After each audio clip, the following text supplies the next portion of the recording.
Cada vez mais se fala em cultura organizacional, mas cada vez mais também nós temos dificuldade em dizer cultura é. Ora bem, tendo esta dificuldade, nós podemos dar um passo atrás e pensar como é que eu percepciono a cultura organizacional neste caso, porque nós temos que pensar que existe uma cultura nacional com dimensões, aliás, muito bem estudadas por Hofstede, mas existe a cultura da minha empresa. Em que é que esta cultura se baseia? Essencialmente ela baseia-se em valores que são como que os grandes guias do nosso comportamento, que, como eu digo, os valores são operacionalizados através dos comportamentos, que são os comportamentos que eu quero ter na minha empresa, que eu quero respeitar, que eu quero divulgar, que eu quero disseminar como os comportamentos aceitáveis, ou rejeitar outros que de todo não cabem na nossa cultura. E tem que haver, para que exista uma cultura que seja, como eu digo, saudável, tem que haver um alinhamento dos valores da empresa com os valores dos seus colaboradores. Ou seja, este alinhamento é o que vai proporcionar uma cultura de bem-estar, de crescimento, uma cultura em que as pessoas sintam que não estão a trabalhar com premissas muito restritas e que as vão coartar de fazer aquilo que eles mais querem, que é ter não um trabalho, não um emprego, mas ter uma vida com bem-estar, de poderem não desenvolver os seus pontos fracos, porque quando nós pensamos em desenvolver pontos fracos, estamos a partir de uma premissa que tudo em nós tem que ser forte. Ora, não é verdade. Nós temos pontos fortes e é esses pontos fortes que nós temos que desenvolver. São aqueles que nos dão a capacidade de brilhar naquilo que fazemos, de fluir no nosso dia-a-dia, de os tornar mais fortes, de os desenvolvermos. Os nossos pontos fracos, aquilo que não está de acordo com a nossa personalidade, não está tão desenvolvido, por assim dizer, eu vou desenvolvê-los com que fim? Se eu não estou a utilizar no meu trabalho, se eu não estou a valorá-los como podem ser valorizados os pontos fortes. Nessa medida, nós temos que ter muita consciência daquilo que queremos desenvolver, daquilo que queremos fazer. E aí nós estamos, de facto, a ter um trabalho de crescimento, de desenvolvimento e de satisfação. Porque, como eu dizia há pouco, nós não queremos ter um emprego, nós queremos ter uma vida de bem-estar. Nós não queremos ter uma avaliação no final do ano em que uma chefia nos vem apontar aquilo que acrescentou valor, aquilo que nos trouxe para a ribalta e apontar tudo aquilo que foram os nossos fracassos, as falhas, aquilo que foi menos bem feito. Mas onde é que ficou a aprendizagem no meio disto tudo? Conseguimos aprender com aquilo que fizemos menos bem, conseguimos aprender com aquilo que não conseguimos fazer melhor, ou porque não tínhamos a informação toda, faltava a informação, ou porque não estávamos na conjuntura correta para poder tomar determinadas decisões. E nessa medida, nós temos que ter consciência de que esta avaliação não pode ser feita no final do ano como momento pomposo que vai ditar o aumento salarial ou aquele que vai ser o nosso bónus. Nós queremos ter conversas continuadas dentro da empresa, o feedback daquilo que fizemos bem e menos bem e especialmente e muito importante o feed forward, ou seja, este conceito de Marshall Goldsmith que eu acho extraordinariamente importante, que é o feedback vai-me dizer o que eu fiz.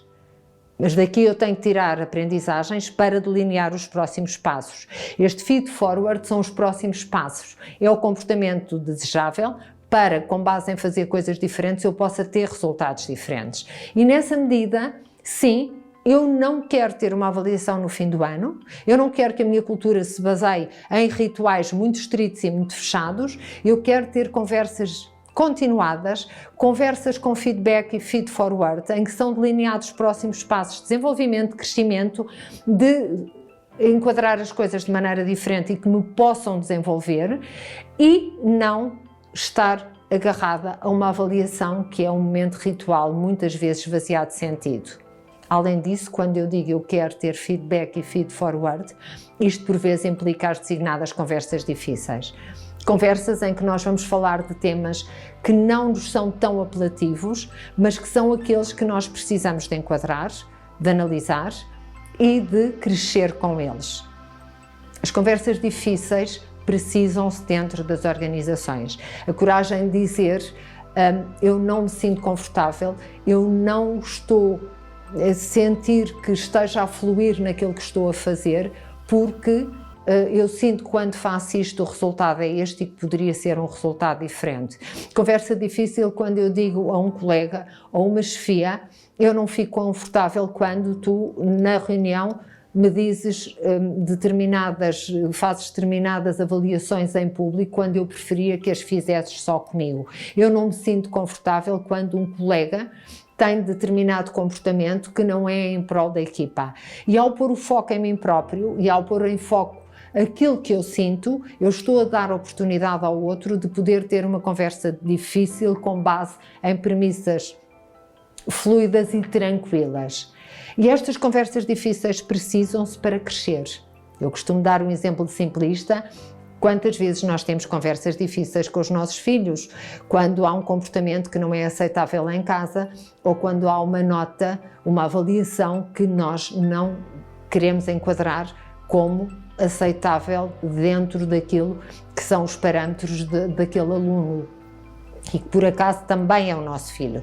Nessa medida, se nós temos a capacidade de ter conversas difíceis com os nossos filhos, porque não temos capacidade de ter conversas difíceis dentro da empresa, com quem precisamos de as enquadrar. Além disso, temos que ter cada vez mais consciência que isto tem um enorme impacto na cultura. Uma cultura de abertura, de transformação, de comunicação, que vai ditar a qualidade das nossas relações, tem que se basear em ter a capacidade de todos podermos conversar, quer sejam conversas fluidas, agradáveis, de celebração, de partilha, de gratidão, ou conversas difíceis em que vamos analisar a maneira como podemos fazer as coisas de modo diferente, mas sempre com bases naquilo que são valores, naquilo que são os nossos valores e que estão alinhados, presumivelmente, com os valores da organização. Tem bem definidos na sua empresa quais são os valores primordiais. Estamos a falar de coisas como responsabilidade, como equidade, trabalho em equipa, gratidão, o que seja. Defina os seus valores com os seus colaboradores e pense que esses valores vão ser operacionalizados através dos comportamentos, das regras de vida que vai ter dentro da sua empresa. Se eu tenho como valor, por exemplo, a equidade, então os meus comportamentos têm e as minhas decisões têm que estar baseados neste valor. Igualdade de oportunidades para todos, porque equidade não é igualdade. Equidade é dar oportunidade a que todos se possam desenvolver da mesma maneira. Porque, e em particular com as gerações mais novas que entraram no mercado de trabalho, nomeadamente os Millennial e os Gen Z, para eles e cada vez mais, e porque foram educados assim. E nós não podemos dizer, eles são uma geração mais aberta, têm o que pensam, dizem, não têm filtros. Eles são os nossos filhos. Fomos nós que os educamos assim. Fomos nós que lhe demos um enorme grau de liberdade com um enorme grau de responsabilidade. Portanto, de muito novos, eles habituaram-se a liderar a própria vida. Não têm questões tão securitárias como provavelmente os baby boomers ou mesmo a geração X tinha. Vivem de uma maneira mais fluida, menos ligados a alguns valores de propriedade que existiam nas gerações anteriores e que privilegiam o bem-estar, privilegiam ter uma vida de bem-estar em vez de ter um emprego bem remunerado e cheio de perks, cheio de regalias sociais.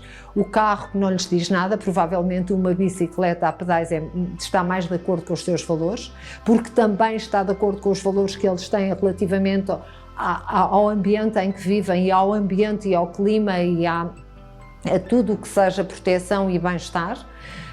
Por outro lado, nós temos que ter também noção de que estas gerações que foram criadas por nós com mais responsabilidade e mais liberdade nos vão exigir mais, nos vão desafiar mais. Mas aí temos que os integrar, porque a experiência dos mais velhos com a responsabilidade e liberdade dos mais novos, pode fazer um match que nos ajuda a ter uma cultura em constante fluidez, transformação e que seja apelativa para todos e por todos, porque está baseada em responsabilidade, está baseado em bem-estar e está baseada naquilo que é a prestação de contas, a celebração, a gratidão diária. E aí o impacto na sua cultura pode ser muito grande. É preciso integrar as subculturas. E se os Millennial e Gen Z trazem consigo uma subcultura de bem-estar, de liberdade, de inovação, de criação, de desenvolvimento, agregue isso à experiência que tem dentro da sua empresa e vai ver que vai sair um mix fantástico. Por vezes é preciso intervir sobre a cultura, mas esse é o melhor investimento que vai fazer.